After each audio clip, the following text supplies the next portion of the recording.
The Dark Scrolls. The parchment opens with the faint scent of ink and dust, and within its fibers lies the story of a young girl drawn into a world she had never chosen. Charlotte of Mecklenburg-Strelitz was not born into the grandeur of a vast empire, nor did she grow up expecting to wear the weight of a crown that would rest heavily upon her head. She was the daughter of a minor German duke, raised in the quiet courts of a modest principality, more accustomed to provincial simplicity than to the restless tides of empire. And yet, through the intricacies of dynastic calculation, she was plucked from obscurity and bound to the fate of a king whose mind would one day unravel before her eyes. What began as a union of promise and order would unfold into one of the most haunting chronicles of royal sacrifice in modern memory. The middle of the 18th century was a time of vast change for Britain. The Hanoverian dynasty, imported from Germany less than half a century before, still bore the marks of ignis in the eyes of many subjects. George III, newly ascended to the throne in 1760, carried the hopes of a nation longing for stability after years of political intrigue, shifting ministries, and the costly wars that had drained both treasury and morale. At only 22 years of age, he was celebrated as virtuous, dutiful, and determined to embody a moral kingship that would contrast with the scandals of his grandfather and the indifference of his father. But for such a king, a consort was required. A queen who could provide heirs, represent virtue, and anchor the monarchy within the moral compass he wished to project. Charlotte's selection was as sudden as it was decisive. Reports described her as pious, modest, and free of political entanglements. She brought no vast dowry, commanded no powerful armies, but she offered something more precious to a monarch eager to establish a household of probity: reliability, obedience, and the promise of fecundity. She was summoned to England, with little warning, barely granted time to learn the language of her new country. On the day of her wedding in 1761, she met her husband for the first time. Witnesses remarked on her small stature, her nervous demeanor, her earnest attempts at composure. George, though reserved, appeared captivated by her simplicity. That very evening the court musicians played, and London erupted in celebration. What few could perceive was that behind the festivity lay the first notes of a symphony of exhaustion and sorrow that would extend across decades. The early years of their marriage offered glimpses of harmony. The king and queen were observed walking together in the gardens of Kew, speaking in German, laughing in private moments that contrasted with the stiff formalities of public court life. They cultivated an image of domesticity rare among royal households, evenings spent in conversation, devotion to music, a desire to build a family not merely for succession, but for companionship. Was a portrait that appealed to a public weary of scandal. Yet, domestic happiness in a royal household carried a darker obligation. A queen consort was measured by her ability to bear children, and the womb of Charlotte was to become the workshop of dynastic ambition. Within a year of her arrival, she gave birth to her first son, the child who would later rule as George IV. It was the beginning of a relentless cycle. Pregnancy followed pregnancy. Birth followed birth, until the palace corridors rang continually with the cries of infants and the hurried steps of nurses and physicians. Between 1762 and 1783, Charlotte would endure 15 confinements. In an age before anesthesia, before antiseptic precautions, each delivery risked the Queen's life. Letters describe her as pale, often trembling, the color drained from her cheeks, her body weakened by repeated ordeals. Still, she fulfilled the role expected of her, producing princes and princesses in numbers that astonished Europe. And courts whispered about the extraordinary fertility of Britain's queen, yet few considered the toll such endurance exacted upon her frame and spirit. For a time, the sacrifices appeared to serve their purpose. The Hanoverian dynasty was secured by heirs in abundance. Britain possessed not merely a king of virtue, but a queen of proven fruitfulness, surrounded by children who promised continuity. Yet beneath this facade of domestic triumph, shadows gathered. The strain upon Charlotte's body grew evident.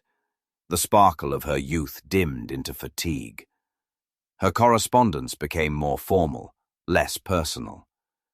Accounts noted that she rarely laughed as she once had. And still, duty demanded she continue. As the births accumulated, the political landscape beyond the palace shifted with equal intensity. The American colonies grew restless, disputes over taxation and representation erupting into rebellion. Britain found itself drawn into a conflict that would sever its overseas empire and inflict humiliation upon its prestige. George III, steadfast in his principles, insisted on perseverance, and Charlotte, though absent from direct policy, bore the consequences in silence. Each defeat, each loss, reverberated through the household, eroding the harmony of their early years. The Queen's pregnancies overlapped with the tumults of war, as if her personal suffering mirrored the national wounds unfolding across the Atlantic. In the quiet halls of Windsor and Kew, the pressure mounted. George's dedication to moral kingship began to harden into rigidity. He demanded frugality from his family, discipline from his children, and obedience from his ministers. Charlotte, once his companion in gentler pursuits, became the silent witness to his intensifying demands. The children, born in such abundance, grew under the weight of a father who sought to shape them as exemplars of virtue, yet whose sternness often suffocated their spirits. The court, once admired for its domestic image, began to appear as a prison of enforced morality. Charlotte's isolation deepened. She had little respite from pregnancies, few friendships beyond the confines of duty, and a husband whose temper grew more exacting as pressures mounted. Observers noted the change in her demeanor. Once animated, now reserved, her eyes shadowed with fatigue. Still, she pressed on, attending to her children, presenting the image of a dutiful queen, maintaining the fabric of a monarchy that demanded her very life as its foundation. And then, slowly, almost imperceptibly, came the first signs of the storm that would shatter the fragile order she had sustained. George III, the virtuous king, began to display peculiar behaviors. At first it seemed mere eccentricity, long monologues spoken late into the night, sudden bursts of energy, a compulsion to write endless letters filled with incoherence. The court whispered that the king was merely overworked, his mind strained by war and politics. But Charlotte, who shared his private chambers, knew otherwise. She saw the glint in his eyes that spoke not of reason, but of delirium. She heard the words tumble forth without sense, the prayers repeated until they became ravings. And with each passing month, the episodes grew more violent, more terrifying. The young queen, once the companion of a virtuous monarch, became the guardian of a man sliding into madness. She endured nights of fear, uncertain if her husband's voice would rise in anger or collapse into incoherent sobs. She withdrew from society, her life consumed by the task of managing his instability while shielding the public from its full extent. The palace became a labyrinth of secrecy, corridors echoing with whispers, doors locked against the curiosity of outsiders. Physicians came and went, offering treatments of bleeding and restraints, but the malady returned with relentless persistence. Charlotte's role shifted from consort to caretaker, from partner to sentinel. The burden was immense, Campo, undid by the ever-growing brood of children who looked to her for guidance. 15 lives, each with their own needs, ambitions, and frustrations, demanded attention. Yet the queen was consumed by the unpredictable storms of the king's mind.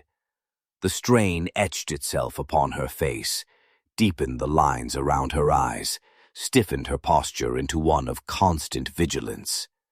What began as the promise of a virtuous dynasty had turned into a theater of hidden torment. Behind the painted portraits of a royal family in orderly array lay exhaustion, sorrow, and the slow disintegration of harmony. The bloodline Charlotte had expanded so diligently carried within it not only heirs, but also the seeds of discord and scandal that would erupt in the generations to come. Thus the record opens, revealing not merely the image of a queen, but the shadow of a woman bound by duty to a husband unraveling before her, to children who would later rebel against her control, and to a crown that demanded endurance beyond human measure. Each birth, each night spent beside a raving monarch, each sigh suppressed in public silence, added another line to the hidden manuscript of her life. And as the ink dries on these opening pages, one truth becomes clear. The story of Charlotte is not the tale of a consort adorned in jewels, but of a body and spirit consumed by the machinery of monarchy. The crown demanded children, it demanded obedience, it demanded silence in the face of madness. And she, dutiful until the end, surrendered all. The ink deepens as the record turns to the long years in which the body of the queen became both her prison and the kingdom's assurance of survival. It is impossible to understand the path of Charlotte without tracing the endless rhythm that bound her: conception, confinement, labor, and the frail recovery that barely concluded before the cycle began anew. The palace became less a home than a chamber of perpetual expectancy, where every gesture of the queen was scrutinized for signs of yet another heir on the way. The first child had brought joy. The second confirmed her worth. By the third, admiration spread across Europe that Britain's monarchy would not suffer the uncertainties of barren courts. But by the fifth, the queen's face no longer glowed with triumph. Her posture stiffened. Her movements slowed. Her complexion grew pallid. Still, expectation never abated. Each birth was greeted with cannon fire and church bells. Proclamations read across the realm, even as the woman at the center of it all lay trembling, drenched in sweat, attended by physicians who offered more ritual than remedy. From 1762 until 1783, scarcely a year passed without Charlotte's confinement. 15 times she endured the agonies of labor. 15 times her body opened under the strain of dynastic necessity. What courtiers praised as a miracle of fecundity was, in truth, a prolonged assault on flesh and spirit. Midwives described hours of writhing, long nights when screams echoed down the corridors, servants holding candles that sputtered against the damp air of anticipation. Blood was spilled not on the battlefield but in the birthing chamber, where the queen's endurance served as the empire's lifeline. The royal nursery expanded until it resembled a kingdom within the palace walls. Cradles lined in velvet, wet nurses summoned at all hours, children dressed in miniature finery paraded for foreign envoys as symbols of stability. Yet behind the ceremonial displays, the daily reality was chaos. The cries of infants mingled with the fatigue of attendants, the hurried footsteps of doctors, the endless watch over fevers, rashes, and coughs. Charlotte herself rarely found rest. Her nights were broken by both the demands of newborns and the lingering pains of her own recoveries. The toll upon her body was unmistakable. Witnesses noted the stoop in her shoulders, the hollowing of her cheeks, the way her eyes seemed to carry shadows even in daylight. Her youth, once remarked upon when she first arrived in England, faded quickly under the relentless schedule of maternity. Each pregnancy drew more deeply upon reserves already depleted, leaving her vulnerable to exhaustion, fainting fits, and the creeping melancholy that followed her through the halls of Windsor. Yet in public she was compelled to present another image. At ceremonies she appeared beside George, adorned in jewels, smiling faintly as the people cheered their monarchs. The fertility of the Queen was celebrated as a national blessing, proof of divine favor upon the Hanoverian line. Pamphlets spoke of her as a model of womanly virtue, the ideal wife and mother, whose devotion ensured the crown would never fall into crisis. Few imagined the anguish that accompanied this image, the despair that accompanied her when she lay alone, body bruised by childbirth, staring at the canopy above her bed with the dull realization that soon it would begin again. The strain of constant pregnancies coincided with Britain's greatest political upheavals. As Charlotte endured her confinements, Parliament debated taxes, rebellion brewed across the Atlantic, and ministers schemed for power in London's corridors. The empire was losing grip on its colonies, yet within the palace another empire grew. 15 royal children, each destined to carry not only the family name, but also the burdens of expectation. In this juxtaposition lay the cruel irony of Charlotte's life. As Britain's dominion shrank abroad, her body multiplied heirs at home, ensuring a dynasty that seemed invincible within the confines of bloodline, even as its realm fractured beyond the seas. Those who encountered the Queen during these years recorded impressions of restraint, even coldness. They mistook her reserve for aloofness, not comprehending that exhaustion had become her constant companion. To survive, she learned to conceal emotion, to move through rituals of court life with mechanical precision. She became less a woman than a figure of continuity, a living symbol of the monarchy's endurance. In private, however, the suppression of feeling grew heavier. Letters hinted at loneliness, a sense that her existence had narrowed to function alone, bearing, presenting, and guarding children whose futures were already entangled in dynastic plans. The very abundance of offspring became a new form of burden. With so many children to oversee, the palace turned into a labyrinth of competing needs and demands. Tutors, governesses, and attendants filled the rooms, yet Charlotte was expected to be the constant presence, the arbiter of disputes, the watchful mother. Her attempts to maintain order often descended into stern discipline, her patience worn thin by the ceaseless clamor. The children themselves began to rebel, some with open defiance, others with secret resentments that would fester into adulthood. Still, in the eyes of the public, Charlotte remained the paragon of maternal devotion. Prints and portraits depicted her surrounded by healthy offspring, the perfect counterpart to a king who preached virtue. The contrast between image and reality grew sharper with each passing year. Behind the painted smiles lay nights of terror, when Charlotte wondered whether her body could survive yet another confinement, whether she might leave her children motherless, whether her sacrifices would ever be remembered as anything beyond duty. The machinery of monarchy demanded more than flesh. It demanded silence. No complaint could be voiced, no weakness admitted. When pains lingered after childbirth, she endured without speaking. When her heart faltered under the strain of repeated losses of freedom, she pressed forward.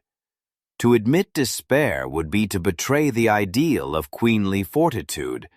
Thus her suffering remained a secret text, unwritten, yet etched into every weary glance, every tightened hand upon the arm of a chair, every sigh suppressed behind closed doors.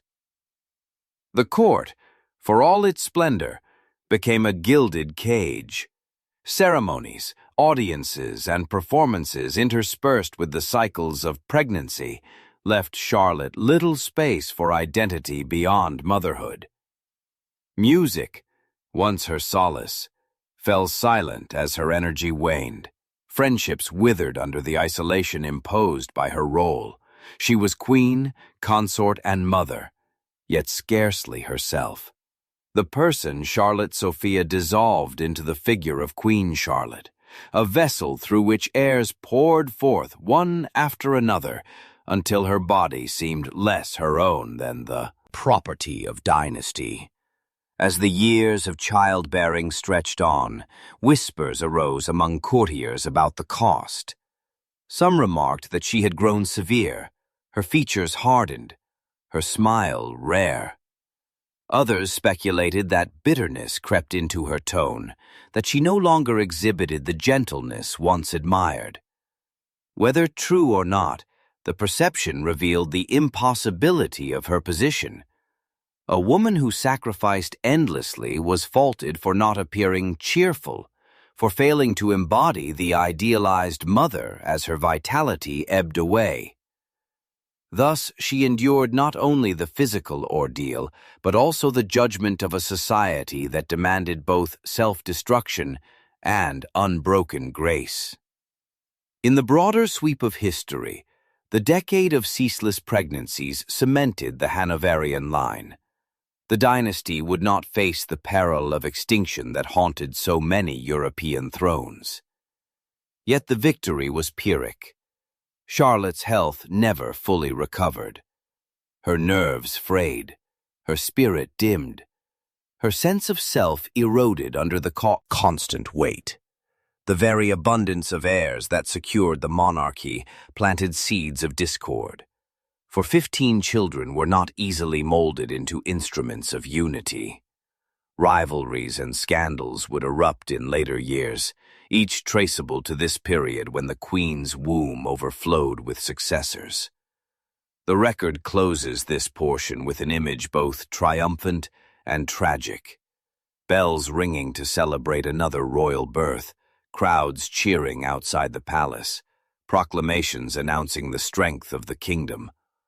All while within those gilded walls, a woman lay motionless on her bed, pale as the sheets that covered her, eyes closed in exhaustion, whispering only a plea for rest that would never truly come. The manuscript turns its page to the moment when the queen, already worn thin by years of sacrifice, faced the unraveling of the very man for whom those sacrifices had been made. Her body had endured the demands of dynasty, but her spirit was to be tested in a way no preparation could shield. For as Charlotte's strength diminished, the mind of her husband began to dissolve, and with it the fragile harmony of their household collapsed into chaos.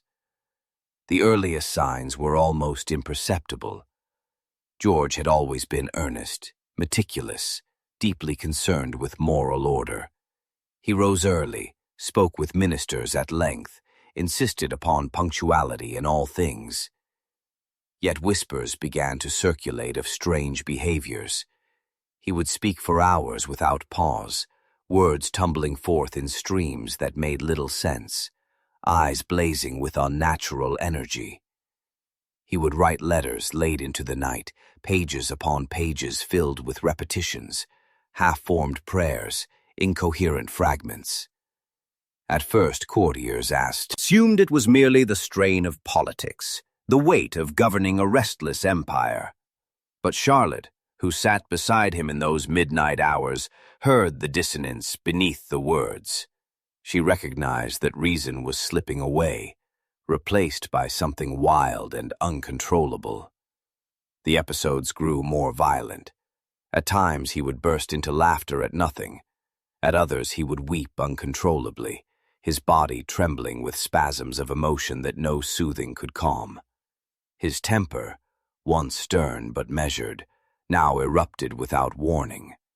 He shouted at servants, berated ministers, and on occasion turned his fury toward Charlotte herself, grasping her hands with such intensity that bruises lingered. In his lucid moments, he begged forgiveness, clinging to her as though she alone could tether him to reality. But as days passed, lucidity became rarer, and the storm of his mind raged longer. Charlotte's life transformed overnight. From queen consort, she became the silent guardian of a man who, as both her husband and a stranger, she lived in constant vigilance, never knowing when his voice would rise in raving, when his footsteps would echo through the halls at odd hours, when his hand might strike against the walls in frustration. The palace, once a place of ceremony and music, turned into a house of shadows, where attendants moved quietly, doctors hurried with grim faces, and doors were locked to prevent rumors from spreading. Physicians prescribed treatments that were as brutal as the illness itself. They bled the king to drain the supposed excess of humors, restrained him when his outbursts grew dangerous, confined him in rooms where windows were shuttered and the air grew thick with despair. Charlotte, compelled to witness these indignities, bore the agony in silence. To the outside world, she maintained the mask of composure. In private, she trembled at the sound of his cries echoing through the night. The man who had once walked with her in gardens, who had spoken of music and virtue, was now a figure of torment, alternately pleading for her embrace and lashing out in delirium. The burden of secrecy weighed heavily. The monarchy depended upon the image of stability, yet the truth was anything but. Charlotte learned to conceal the full extent of her husband's madness, speaking carefully to ministers, offering only fragments of the reality within. She withdrew further into the private chambers of Windsor and Kew. Her circle narrowed to a handful of attendants who shared the grim responsibility of managing the king's decline. Isolation became her constant companion, for to reveal too much would risk scandal, perhaps even the crown itself. The children, though numerous, could not shield her from the solitude of her role. Indeed, their presence often deepened her suffering. They saw their father's decline with confusion and fear, and some turned their frustration against their mother, blaming her severity, misunderstanding the weight she carried. Charlotte, Ota, already worn from years of childbearing, now bore the resentment of offspring who did not comprehend the necessity of her sternness. She became not the gentle mother they longed for, but the iron figure who enforced order in a household teetering on the edge of madness. Nights stretched endlessly. She would sit in silence, listening to the muffled sounds from the king's chamber, waiting for the next outburst, the next plea, the next moment when she would be summoned to soothe him or protect herself from him. Fear became woven into her very being. She moved through the palace with measured steps, her face composed, her voice steady. Yet beneath the surface her heart beat with constant dread.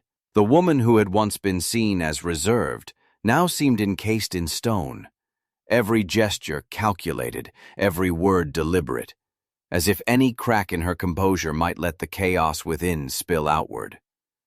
Rumors began to seep beyond the walls despite all efforts. Servants whispered of strange noises, of the king talking to unseen presences, of his rants that echoed through corridors. Courtiers speculated in guarded tones. Ministers maneuvered in anticipation of regency. Yet Charlotte remained bound to the role of custodian, refusing to allow the monarchy's image to collapse entirely. Her silence was both shield and prison, protecting the dynasty while imprisoning her within the unbearable loneliness of her secret. The toll upon her spirit became visible. Her health, already strained by pregnancies, faltered further under the stress. Headaches plagued her, fatigue clung to her. Her features hardened into severity that contemporaries described as unyielding. She rarely smiled. Her laughter vanished, her demeanor transformed from the shy young bride of earlier years into the stern matron who seemed incapable of warmth. It was not malice, but survival. To endure, she had to bury her tenderness, to replace vulnerability with control. Yet even as she tried to master her role, doubts gnawed at her. Was the illness truly madness, or was it a punishment for sins unknown? Some whispered of inherited curses, of the price paid by dynasties that seized crowns not their own. Others speculated about poisons, conspiracies, divine retribution. Charlotte herself could not escape the sense that fate had entangled her in a tragedy she could neither prevent nor escape. Each episode of the king's delirium seemed a reminder that the monarchy's foundation rested not on strength, but on fragile flesh and faltering minds. As the years passed, the pattern grew familiar, yet no less dreadful. Periods of apparent recovery would offer brief hope, only for relapse to shatter it again. Each return of the illness struck harder, lasted longer, consumed more of the man she had once known. By the second decade of their reign, George was no longer truly her companion. He was a presence to be managed, a responsibility to be endured, a reminder of the chasm that had opened within her life. The Queen's world narrowed to duty alone. She no longer sought joy, for joy had become a luxury beyond reach. She existed in a twilight realm, half consort, half jailer, sustaining a monarchy whose public image bore little resemblance to its hidden reality. Behind the portraits of a fertile family and a virtuous king lay the truth of a woman locked in perpetual vigilance, watching her husband descend into darkness, unable to pull him back, unable to free herself. Thus the record marks this period not merely as the madness of a king, but as the transformation of a queen. Charlotte ceased to be a partner in rule and became the silent sentinel of a collapsing mind. Her life, once defined by the relentless cycle of childbirth, was now defined by the relentless cycle of madness. From one prison she had stepped into another, and both would confine her until the end of her days. The record carries us from the silence of a queen guarding a mad king into the louder but no less corrosive realm of her own family. For while Charlotte kept vigil over the fragments of her husband's mind, the children born of her years of sacrifice grew into figures that reflected not unity, but disarray. The promise of abundance, once celebrated with each new birth, now revealed its darker cost. 15 heirs and daughters, each entangled in their own frustrations, their own rebellions, their own sorrows that would deepen the Queen's burdens rather than relieve them. The sons were the first to show the fracture. George, the Prince of Wales, eldest and heir, grew into a man whose appetites matched the excesses his father had sought to cleanse from the monarchy. Surrounded by luxury, enamored with fashion and pleasure, he plunged into debt, entertained mistresses openly, and pursued a private life at odds with the rigid virtue preached within his childhood home. His extravagance became the talk of the nation, a counterpoint to the frugality demanded by his father and enforced by his mother. Charlotte, who had given her youth to bring him into the world, now found herself alienated from him, his every action a wound upon the discipline she had tried to instill. Other sons followed similar paths. They gambled, drank, and squandered fortunes. They fathered illegitimate children, entered clandestine marriages, and defied the expectations of their roles. The more Charlotte sought to impose control, the more they resisted, turning her authority into a symbol of oppression. Ministers despaired of the royal princes, and the public mocked them as parasites feeding upon the realm. The image of the virtuous family collapsed into scandal, and the queen, who had built her life upon duty, now saw her sacrifices mocked by the very heirs who embodied them. The daughters suffered differently, yet no less tragically. Bound within the palace, they were rarely permitted to marry.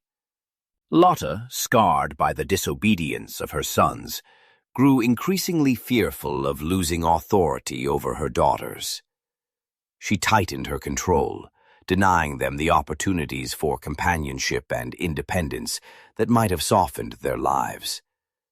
They became prisoners of their own rank, women of intelligence and sensibility forced into spinsterhood, their hopes withering behind gilded walls. Letters and diaries speak of their despair, their longing for escape, their bitterness toward a mother who held them captive in the name of dynastic security. The palace that once resounded with the cries of infants now echoed with the tensions of discontented adults. Arguments erupted between siblings, between children and their mother, between heirs and ministers. Charlotte, once the embodiment of maternal devotion, became to her children a figure of stern denial, a woman who suppressed affection in her desperation to maintain order. The bond between mother and child frayed, replaced by resentment, estrangement, and a legacy of mistrust that would extend far beyond her lifetime. To the public, the contrast was striking. They had once cheered the queen as the mother of a flourishing dynasty, the symbol of stability amid turbulent times. Now, pamphlets ridiculed the extravagance of her sons, whispered about the isolation of her daughters, and mocked the hypocrisy of a monarchy that preached virtue while drowning in scandal. Satirical prints portrayed the princes as bloated and corrupt, the princesses as cloistered and embittered, the king as a madman, the queen as a cold and joyless matron. The dream of a moral household, so carefully cultivated in the early years, had turned into farce before the eyes of the nation. Charlotte's solitude deepened. Her husband was lost to madness, her children estranged by resentment or shame, her public image tarnished. She retreated further into formality, into duty stripped of affection. Those who encountered her in later years described her as severe, her presence intimidating, her manner devoid of warmth. Few saw beneath the mask to the exhaustion that had calcified into hardness, to the sorrow that had eroded her capacity for tenderness. She became an emblem of endurance, but endurance at the cost of humanity.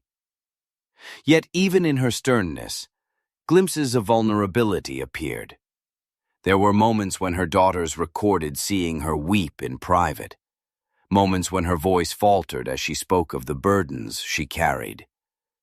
Beneath the iron facade, the woman who had once been the shy bride of George III still flickered, though dimly, suppressed beneath layers of necessity. Her tragedy lay not only in the madness of her husband or the failures of her children, but in the transformation of her own nature, forced by circumstance into severity that she neither desired nor could escape.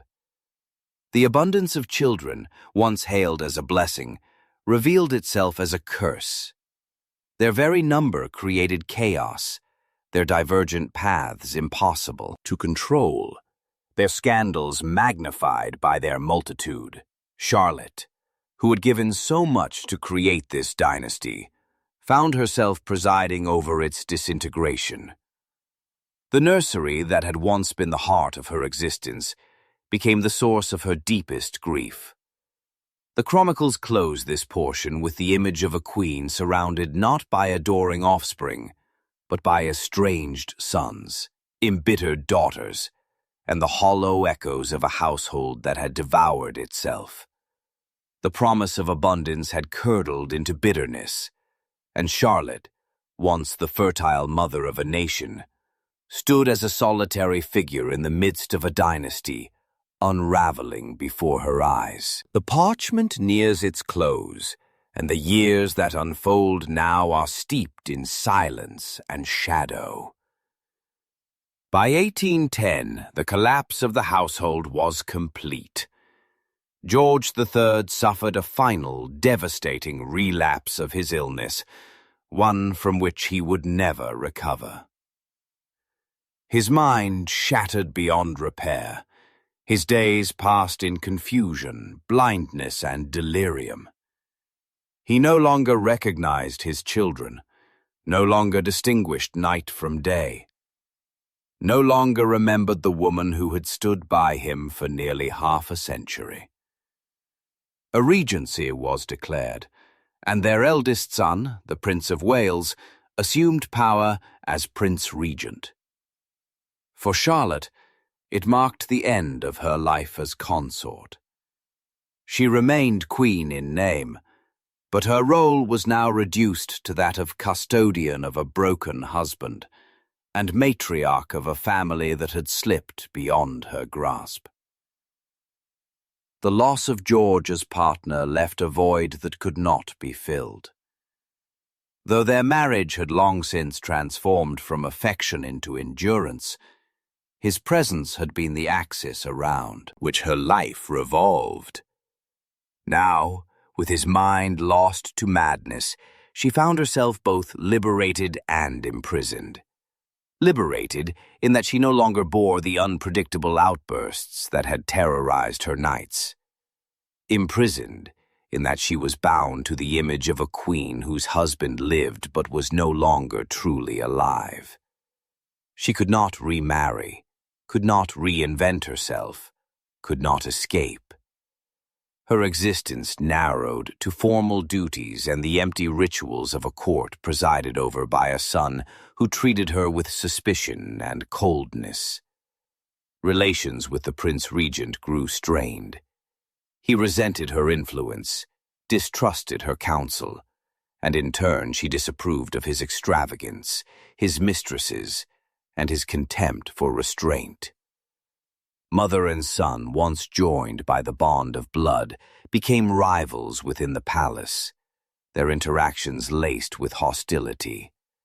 The very air she had given her youth to produce now cast her aside, leaving her isolated in the very halls that had once celebrated her as mother of this dynasty. Her daughters, too, drifted away. Some remained within the palace, embittered by years of enforced spinsterhood. Others sought distance, retreating into private griefs that they never forgave her for imposing. Charlotte found herself surrounded by children, yet bereft of intimacy. The bonds that might have comforted her in old age had long since been broken by the severity with which she had ruled their youth. Now, in her frailty, she reaped the harvest of distance, living not in the warmth of filial devotion, but in the chill of estrangement. Her health declined steadily. The years of relentless childbearing, the stress of her husband's madness, and the unending weight of duty eroded her body. Gout inflamed her joints, making movement painful. Dropsy swelled her limbs. She grew stooped and weak, her once sharp eyes dimmed, her voice softened into whispers. She spent long hours seated, surrounded by attendants, her hands folded in stillness, her mind turning inward to memories of gardens once walked, music once played, children once small enough to be held in her arms. Visitors described a figure of dignity still, but one encased in sorrow. She wore jewels and gowns as required, yet her presence was that of a woman withdrawn, more statue than sovereign. Her words were few, her smiles rare, her gaze often distant. It was as if she had already retreated from the world before death carried her away. In November of 1818, at the age of 74, her body finally gave out. She died seated in her chair, surrounded not by the love of her family but by physicians and attendants. The children she had borne, so numerous, were scattered, some estranged, some absent, some unwilling to come near. There was no great reconciliation, no tender farewell. Her passing was the quiet extinguishing of a life consumed by obligation, a life in which duty had devoured joy, and sacrifice had left only exhaustion. George III lived on for 2 more years, blind, deaf, and mad, never, knowing that his queen had died, the man who had once walked with her in gardens, who had once held her hand in devotion, was now so lost in the labyrinth of his illness that the news of her death was withheld. He continued to wander in darkness until 1820, when death finally released him from the torment of his mind. The dynasty she had secured endured, though its image remained stained by scandal and excess. Her son, George IV, ruled with extravagance that mocked the frugality she had once tried to uphold. Her daughters lived out lives of frustration, remembered not for their achievements, but for the bitterness of their confinement. The monarchy survived, yet the ideal of a virtuous royal household that Charlotte had sacrificed everything to embody was shattered beyond repair. Her legacy is complex, veiled in contradiction. To some, she remains the mother who secured the Hanoverian line with 15 children, the steadfast queen who endured a husband's madness with composure, doer of duty who never faltered in public. To others, she is the cold matron who suppressed her daughters, the distant mother whose severity alienated her sons, the woman whose sacrifices left a family fractured. Both images contain truth, and between them lies the tragedy of her life. Even now, the memory of Charlotte hovers in shadows. The portraits show a queen robed in dignity, surrounded by offspring, adorned with jewels. Yet behind the paint lies the story we have unrolled, the relentless cycle of childbearing that drained her, the years of terror beside a mad king, the family that turned from blessing to curse, the solitude of her final days. Her life is a reminder that the grandeur of monarchy is often purchased with private despair, that the crown rests not only upon the heads of kings, but upon the bodies and souls of those bound to them. And so the manuscript closes. 15 children, one mad king, and a woman whose existence was consumed by duty. She left behind a dynasty had endured, yet the price was a life of sacrifice without reward, a family without harmony, and a legacy shadowed by sorrow. In the echoes of her silence, one may still hear the truth of her fate. Not the triumph of a queen, but the hidden tragedy of a woman lost within the machinery of monarchy. Thanks for watching. Subscribe for more.